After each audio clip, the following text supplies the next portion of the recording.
This video is presented by EA Game Changers.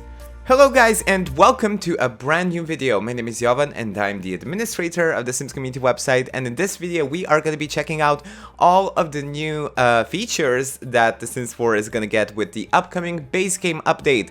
So that's right, over the last couple of days I've gotten a chance to play Cottage Living, and along with this pack I've also gotten the early alpha version of the Sims 4 base game. So this software is early software and features and things are subject to change. So with that being said, let's jump into everything that's new. There's a lot of new features included with this base game update. So starting off, I kind of want to showcase the brand new water tools that we're getting with this update. As you can see, there's a brand new category over here called the water tool, and everything has been recategorized and repurposed over here. So we have the outdoor water decor category, and the terrain tools have all been mapped out together like this, along with the water tools as well.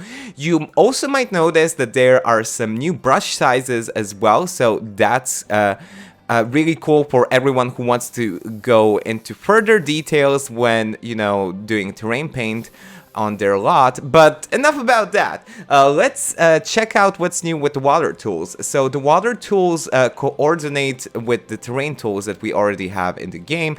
So to add water into a pond, you first have to create a certain area with the terrain tool, so you can fill it with water later. So I'm just demonstrating over here and displaying this lot, but as you can see, we have the tools to raise the water or lower water. We also have the tools to fill to height and remove water in total. So that's the remove water tool. You can fill to height. So with this tool, you can use the increase and decrease keyboard shortcuts in order to set the water to a certain height. This square that you see over here with the user interface. The lower water tool lets you lower the water to a certain degree that you want, as you can see over here. And an interesting thing about this is that terrains that are deeper into the ground, when there are differences between these two terrains, you can create a pond that's shallower than the other pond over here. So for example, I can make this go high up. Okay, so actually, never mind. The thing about this is that if it overlaps over here, it's gonna overlap into another pond area like this. So to better demonstrate, let's just, run this place out of water. But yes, you can bring back the water by using the raise water tool, and they will connect like this if they are close enough. Over here, we have the water depth map, and this is very useful. So because there are certain interactions that you can do in the water, so for example, play in the pond or just wade into the shallow areas, you can do that, but in very shallow areas. You cannot go into the deep. So because of this, you have this user interface letting you know where the shallow water is and where Sims will be able to interact. So because it's light blue, you can see that Sims will be able to play in the pond in these areas, but as it goes deeper into the ground, you won't be able to do any sort of interactions. So it's a very cool map that they've included, and yeah, I think that's about it when it comes to the water tools. But that isn't, that's just the beginning when it comes to the build mode additions. Over here, they've separated lot challenges from certain lot traits. So because there were certain lot traits in The Sims 4 that basically were challenging and not rewarding. Because of this, the Sims team included a separate lot challenges category, and all of the lot traits from previous packs who should be considered as challenges will be added in this category over here. So you can choose as many lot challenges as you want to play with, and the only base game lot challenge is the off the grid one. What you see over here, Simple Living and Wild Foxes, that's what you get with the Sims 4 Cottage Living expansion pack. One more thing that I wanted to cover are also these water decorations. You also have the power to change the color of the water as well. So over here, yeah, we have the ordinary chlorinated pool water, then there's the dreaming of water one. We have pond scum, it's highly detailed. The mossy water, there's leafy water, and last but not least, pond water. So those are all of the new pond water styles. Actually, over here we have pond objects. So we have the log, we have some of the shrubs and greenery. This is very useful. So you have the fishing allowed sign. With this sign, you are able to basically stock the pond that you created with your own fish from the inventory. So I will be demonstrating that as soon as I jump into live mode. But yes, these are the water lilies, the new decoration that you get with cottage living. There's also a fountain that you can place, but you can only place it near the ponds. I haven't gotten any luck of placing objects like these in the pond, and I'm guessing that's because of the uneven terrain. But yeah, you also have the falling water modern fountain. They've just been repurposed like this. You have the categories for pool objects, fountain decorations, and over here we have pond effects. So this is really cool. You won't be able to see any of the effects when you place down the effects first time in build mode, but after you jump into, okay, let me add some ducks as well. We have ducks, we have alligators as well. That's really cool. And an unidentified submerged object. Let me place that down. We have a pair of swans, so I might have to place the swans over here. Yeah, let me just try the move object on cheat, because I'm pretty sure that I'm pretty sure that I'm gonna be able to place these effects together, even if they overlap. We have the mallards, ducks, and some of the other lily pads as well. So let me jump into live mode so you can check out the effects. Of course, because I used move objects on, the ducks are floating. I think yeah, the visual effects thought that they should be aligned with this terrain instead of this water level height, but that's okay. You can check out the pond visual effects in action. We have these fireflies over here, mosquitoes. Oh, those are not fireflies, they're just bugs, I guess. There are also some effects I think I saw for the fish and the alligators as well. The thing about stocking the ponds with your own fish is that you won't be able to really well, see the fish in the pond. So I have this fully explained on the upcoming article on Sims Community that's gonna go live as soon as this video. But you can stock the pond with your own fish. You also have the pre-stocked sign that you can place down for some regular fish. And yes, you are gonna be able to fish from your own ponds, which is cool.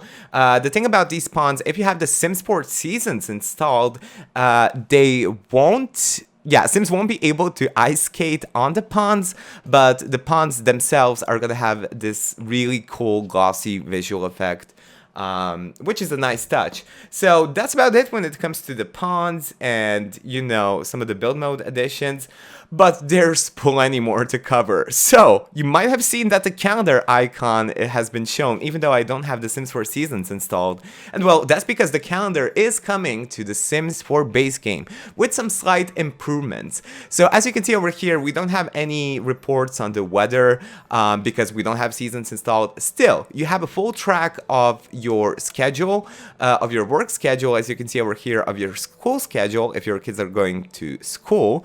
So you can see over here the full layout of all of the schedules. You probably have the Sims 4 Seasons anyway, so you might have been met with the calendar. But if you haven't, this is what it looks like. These are the new Finchwick fairs that you get with the Sims 4 Cottage Living. A new addition that they've included with this update to the calendars are these filters. So you can finally, this is especially useful if you have multiple packs installed, but you can finally filter out certain events and happenings in your calendar with, you know, events, festivals, birthdays, work, vacations, world-related festivals, and favorites. I put an emphasis on the world-related festivals is because over the last few expansion packs, we've gotten so many world festivals that should be displayed on the calendar. But I'm guessing, since there are already too many happening, each and every week, you can filter out by world and see which festivals are happening in the calendar, which is cool. And in case you don't know, you can just regularly schedule your events for the upcoming 2 days. So finally, I'm glad that they've added the calendar. It feels like a base game feature, and it's gonna be after you get the upcoming update for The Sims 4. You might have also seen the new notebook. It has been moved from the mobile user interface over here with a slight adjustment to the user interface. So I've already discovered just the friendly treat that I get with The Sims 4 Cottage Living. But in case you don't know, the Notes app is very useful for keeping track of all of your collectibles and the way you got them and how you can create certain stuff that you discovered in the game, which is cool. There are so many new categories with Cottage Living that I cannot wait to showcase here and on the Sims Community channel website and on the Sims Community website. But yes, this is the new Notes feature. It's just been redesigned and a bit repurposed. Another new, very important thing that they've added to the Sims 4 base game is the ability to cook together. So if you have 2 adult Sims or 1 adult and 1 child Sim on your lot, they can now cook together and, basically create a brand new sentiment between each other. And I think that the cooking process should be a bit faster if they're cooking together, but I might be wrong because he's totally just ignoring. No, he's playing sports. Okay. So let's go back and do the cooking. There we go. So we have Imran who is helping out. I don't know why they had a fight. Probably because he skipped out on school, so I can demonstrate this. But yeah, Sims can now cook together, and that's not the only thing. They can also garden together. I'm not sure if I'm going to be able to garden with these type of plants and use this interaction, but this is what it looks like when 2 Sims cook together. I don't know, I think that he was just helping out with a few ingredients. There's not a lot of things he can really help out. As I mentioned in the beginning, they also get a brand new sentiment for doing an activity like this together. So cooking together, Sims that cook together stay together. Without food, we would not exist. It is food that creates us, food that connects us, and food that binds us. When it comes to gardening, children can now also help out with gardening. They can water the plants, they can weed the plants if there's a lot of weed around the plants. I'm very glad that they've added group activities like this, and I certainly hope that they continue with group activities, especially with family-related activities, because The Sims 4 is missing out on that, and I hope that they've just scratched the surface. Another new feature that they've included is that if there's a sim around you that you cannot find, this is also very useful, especially for animals that come with the Sims 4 Cottage Living that you've had relationships, that you formed a relationship with. But if I, for example, want to find the brown cow that I want, I can just focus on the camera. It's not just, for the new animals that come with Cottage Living, it's also a new feature for Sims as well. So you can just click on the sim that you want, that sim is going to be highlighted, and you can focus or lock the camera on the sim that you've selected, so you can track them down. This is very, very useful, especially if your Sims have a lot of relationships and they want to find a certain friend and see what they're doing. The new update also added 2 new paintings created by the community. So the first one is by Ashley Lukashevsky called Untitled. You can see it over here. It's very beautiful, and it comes with different wood frame colors. The other one is a recipe for good times by Muhammad Iman Fayyaz. And let's see what it looks. Oh, it's adorable. They also gave it a nice frame as well. I'm pretty sure that maybe the Sims team was the one who decided for the framing, and the painting themselves were created by the community. But yeah, they're very cute, and they're gonna be added to the Sims 4 base game as well. Last but not least, I want to cover the new hairstyle and Create a Sim and a trait added to the Sims 4 base game. So this is the hairstyle that they've showcased in the latest, I think, live stream for Inside Maxis. and these are some of the color variants for it. It's very, very good, actually. And it's another base game hair addition. I hope they continue this trend because the newer hairstyles being added to the base game are very top-notch quality. And last but not least, we get the vegetarian trait that was added, I think, with the Sims 4 City Living expansion pack to the Sims 4 base game. So the vegetarian trait has been made available for everyone who owns the Sims 4 base game. I think that this might have to do something with the lactose intolerant trait that they've added with the new expansion pack Cottage Living. So I don't know, will this be added eventually in a future update to the base game as well? We'll see. Last thing I just want to cover before I sign off this video is another very important update that they've done, and it's regarding the gallery and the creations that you add to the gallery. So it says lots placed from the gallery that use the move objects on sheet will now place as the creator intended. So without the player having to turn on the move objects on sheet by themselves and then place down that lot. This is definitely gonna be so useful, especially for builders who have to put a disclaimer every time in the description that, you know, the player has to turn on the move objects on sheet first. Now the players won't have to do that. The move objects on sheet and all of the objects that use the move objects on sheet to be placed will be placed correctly without the player having to turn on the cheat. So that's really good, and a lot of additions actually with this latest upcoming update for The Sims 4. Let me guys know what you are looking forward in the upcoming update for The Sims 4, and if you enjoyed this overview video, hit the thumbs up button and subscribe to the channel for the upcoming news and articles and videos on The Sims 4 and Cottage Living. Thank you guys so much for watching this video, and I'll talk to you guys in my next one. Bye!